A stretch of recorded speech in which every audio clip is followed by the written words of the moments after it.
ये Modi and company जो है ये है देशद्रोही जीवी, देशद्रोही जीवी। कैसा आ रहा है क्या उसका हिसाब का भी तथ्यों को दिया जाएगा तमाम किस्मों? देखिए जरूर देना चाहिए, ऐसे का हिसाब तो जरूर देना चाहिए, संगत के लोगों के बीच में देना चाहिए। हमारे पास तो जो आ रहा है हमारा तो सारा पारदर्शी है, हमारा तो कोई है ही। तो मौजूदा जो आंदोलन है किस दिशा में चल रहा है? क्या कोई सरकार से वार्तालाप का कोई उम्मीद लग रही है कि कुछ रास्ता निकलेगा?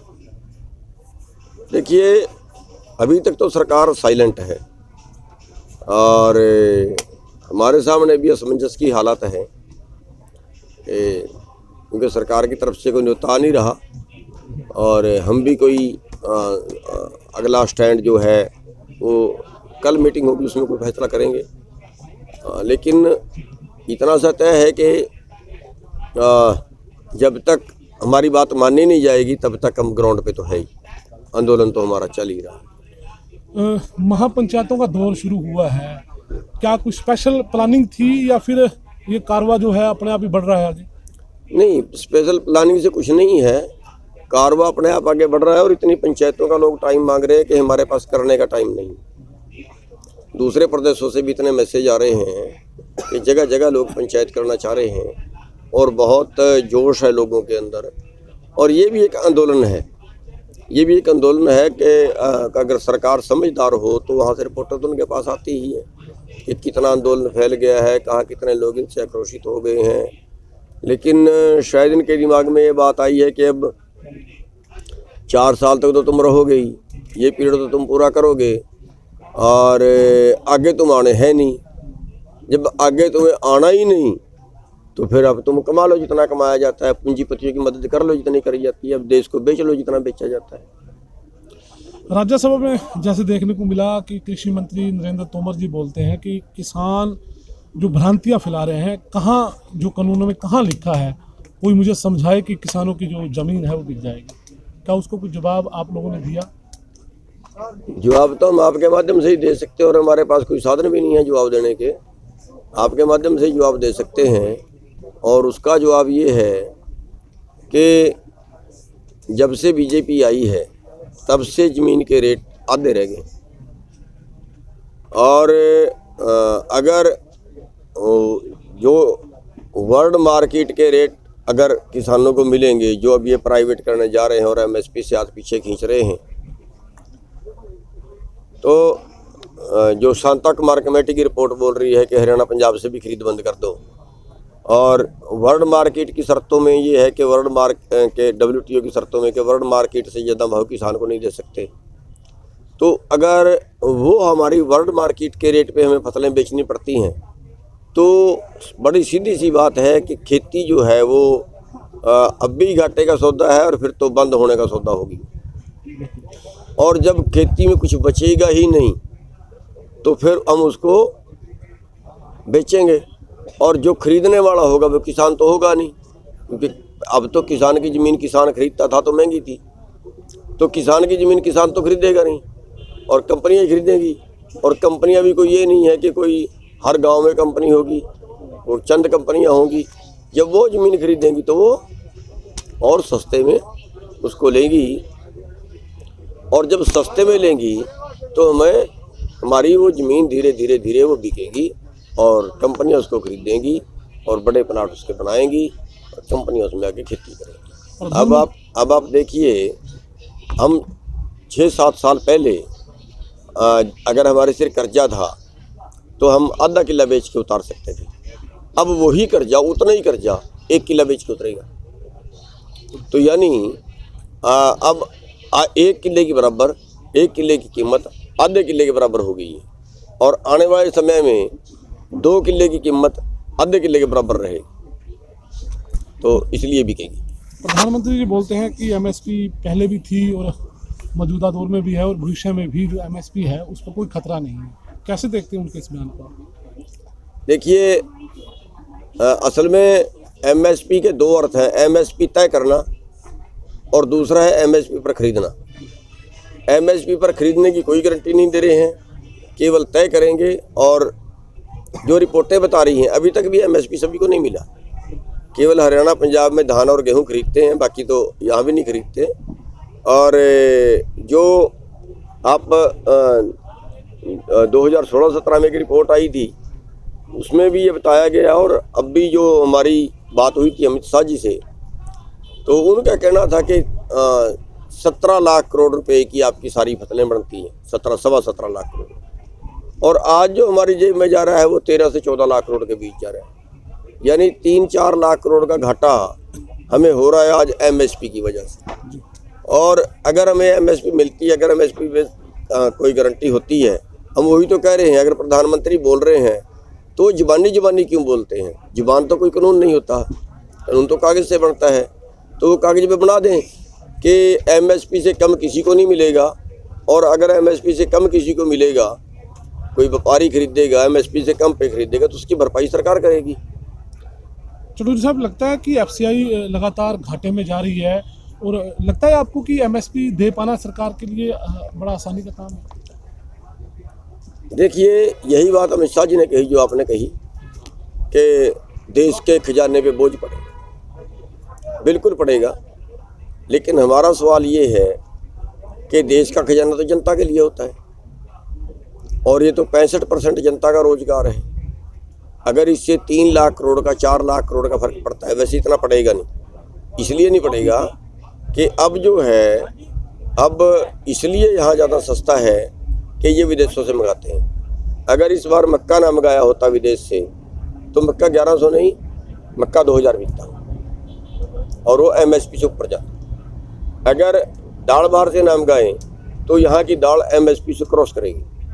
अगर खाद्य तेल मलेशिया से ना मंगाएं तो यहाँ का जो सरसों है वो एमएसपी से ऊपर बिकेगी। इसी तरह सभी चीज़ें हैं। अगर ये बाहर से मंगानी बंद कर दें तो हमारे यहाँ के जो भाव हैं वो ऊपर जाएंगे।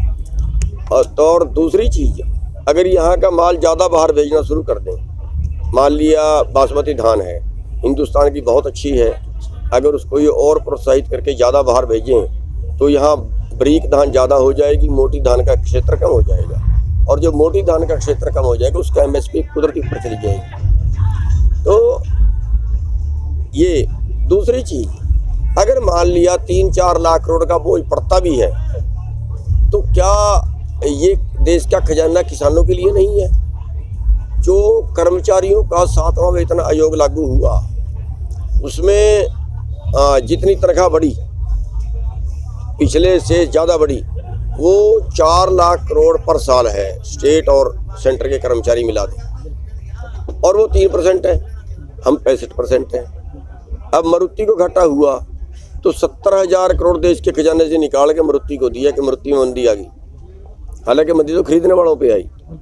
तो 5 लाख करोड़ पिछले साल निकाला, 5 लाख करोड़ की बंदरबांट कर दी। तो खजाना देश के लिए, जनता के लिए होना चाहिए, और जितना जनता के लिए वो खजाना होगा वो सर्कल में आएगा पैसा। तो वो पैसा सर्कल में आएगा, उससे मान लो सारा काम होना चाहिए, उससे देश की जीडीपी बढ़ेगी। तो यहाँ का खजाना देश के लिए नहीं है। अब पूंजीपतियों ने 15 लाख करोड़ रुपए मार लिया बैंकों का, उनका कर्जा बार बार माफ करते हैं। ये क्या उनके लिए खजाना है? ये जनता के लिए नहीं है। कल प्रधानमंत्री जी के जो अल्फाज थे उसमें इस आंदोलन को आंदोलन जीवी करार दिया गया, और कहा कि कुछ लोग की आदत होती है कि उन्होंने आंदोलन करना ही होता है। कैसे देखते हैं इस चीज़ को? बिल्कुल उनकी बात ठीक है। कुछ लोगों में जीवाणु होते हैं अन्याय के खिलाफ लड़ने के, कुछ लोगों में आदत होती है अन्याय को बर्दाश्त करने की। जो अन्याय के खिलाफ लड़ने वाले लोग हैं वो बहुत कम निकलते हैं। देश की आज़ादी के वक्त भी ऐसे लोग थे, और ये जो है, ये मोदी एंड कंपनी जो है, ये है देशद्रोही जीवी, देशद्रोही जीवी। अब अगर देखें, आज़ादी की लड़ाई में आरएसएस का कोई सहयोग नहीं रहा, उल्टा देश आज़ाद करवाने को गोली मार दी, महात्मा गांधी को गोली मार दी। और अगर अब भी देखें, अब क्या ये जातियों के दंगे करवाना, धर्मों के दंगे करवाना, क्या ये देश हित में है? इससे बड़ा देशद्रोह क्या होगा? जब अपना नागरिक ही अपना नागरिक से लड़े, इससे बड़ा देशद्रोह क्या होगा? और अभी करवा दिया था हमारे साथ, तो इस आंदोलन में करवा दिया था। इस आंदोलन में हिंदू सिख के दंगे करवा दिए थे। और जो सिखों का झंडा, जो झंडा धार्मिक झंडा है, उसको खालिस्तान का झंडा बता दिया। करवाने वाले भी खुद, बंदा भी इनका। सामने आ रहा फोटो है, तो प्रधानमंत्री के साथ आ रही फोटो, उसकी अमित शाह के साथ आ रही। अगर वो ना मिलती तो हो गया था दंगा। और अपने लोगों ने लगा दिए दंगे करवाने पे जानबूझ के। यहाँ पे हमला करवा दिया अपने लोगों से, गाजीपुर में हमला करवा दिया अपने लोगों से। उन लोगों को गिरफ्तार भी आज किया गया है जिनका नाम जिक्र आप करना चाह रहे हो। दीप सिद्धू को गिरफ्तारी हुई है, कैसे देखते हैं उसकी गिरफ्तारी को आप? देखिए, सरकार का काम है, सरकार को अपना काम करना चाहिए। जो भी सरकार कर रही है, तो सरकार को अपना काम करना चाहिए, जो भी कर रही है। तो गलत करेगा तो आंदोलन काफ़ी लंबा होता जा रहा है। संयुक्त किसान मोर्चा जो बना हुआ है, आगे की उसकी रणनीति क्या है? क्योंकि आप भी उसमें शामिल हैं और कहीं ना कहीं जो खबरें हैं ग्राउंड पे कि उनमें भी कहीं ना कहीं मनमुटाव आपस में चल रहा है, पिछले कई दिनों से हम देख रहे हैं। तो कैसे देखते हैं आप फ्यूचर? देखिए, जो ये आंदोलन है ना, असलियत तो ये है कि ना तो इसको संयुक्त किसान मोर्चा चला रहा है, ना इसको कोई आदमी चला रहा है। ये तो परमात्मा चला रहा है, उसकी असीम कृपा है। और आप देखें, जिस तरीके से हम बैठे हुए हैं यहाँ, सब कुछ हमें उपलब्ध हो रहा है। लोग सेवा करने के लिए आ रहे हैं, जिनको खेती से मतलब नहीं है वो भी सेवा करने के लिए आ रहे हैं। हर जो इनकी चाल है, उस चाल की परमात्मा कहीं ना कहीं काट पैदा कर देता है। जो भी इनके षड्यंत्र हैं वो कहीं ना कहीं उल्टे पड़ रहे हैं। तो ये परमात्मा की एक बड़ी देन है, परमात्मा का एक संदेश है। और आगे भी हमें विश्वास है कि परमात्मा इनके षड्यंत्रों से भी बचाएगा और ये आंदोलन कामयाब भी होगा। चुनू साहब, अंत में ये जानना चाहता हूँ कि अभी सीजन शुरू होने वाला है कटाई का, क्या लगता नहीं कि तमाम जो किसान हैं वो अपनी फसलों को बचाने के लिए अपने घर ना लौट जाएं? कोई ऐसी शंका भी आप लोगों को है? देखिए, हो सकता है, लेकिन जिस तरीके से हमारा सिस्टम खड़ा हो गया है कि उस तरीके से शायद इसमें फिर भी बहुत मजबूती बनी रहेगी। क्योंकि अब गाँव वालों ने खुद ब खुद सिस्टम ये खड़ा कर लिया है कि एक गांव से 20 लोग आएंगे, हफ्ता भर रहेंगे, अगले हफ्ते दूसरे 20 आएंगे, वो पहले वाले 20 चले जाएंगे। इस तरह से करके और एक और हमारे में भाईचारा अच्छा स्थापित हो गया है कि अगर एक का काम खराब होता है तो दूसरा संभाल लेता है। तो वो ऐसे करके हम एडजस्टमेंट करेंगे उसकी। अंत में आपसे ये जानना चाहता हूँ कि जो किसान पंचायतें हो रही हैं उसका स्वरूप आगे बढ़ाया जाएगा? मान लो जो हो रही है उसकी संख्या बढ़ाई जाएगी, लोगों को ज़्यादा से ज़्यादा जोड़ा जाए या नहीं? हमें कुछ नहीं पता, हमारी कोई प्लानिंग काम नहीं करती। आदमी की बुद्धि का और ऊपर वाले के संदेश का टकराव है। आज भी जो पंचायतें हो रही हैं, हमारी प्री प्लानिंग थोड़ा ही है। कोई भी कहीं पंचायत रख के कहता है आ जाओ जी, आ जाओ, यहाँ जरूर आना पड़ेगा, यहाँ जरूर आना पड़ेगा। जी, लहर है लोगों के अंदर। अब ये लहर एकदम जाग गई और अब पता नहीं, हमारा कोई प्लान तो है नहीं। इसी लहर की बात अगर करूं तो हरियाणा में आज भी महापंचायत है, गुंथला जो पेहवा का इलाका है। आप वहां शामिल नहीं हुए क्योंकि दूसरे राज्यों के जो नेता हैं वहां शामिल हैं?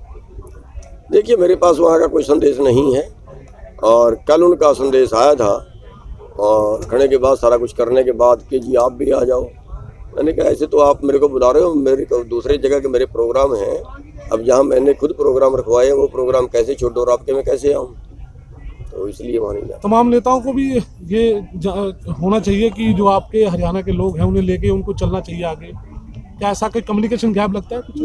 कम्युनिकेशन तो क्या गैप है, बस अपनी अपनी सोच होती है। इतने बुद्धिजीवी तो मैं है नहीं ना, हम किसान ही तो है ना आखिरकार, हमको राजनेता थोड़ी है कि साथ तक की सोच है हमारी।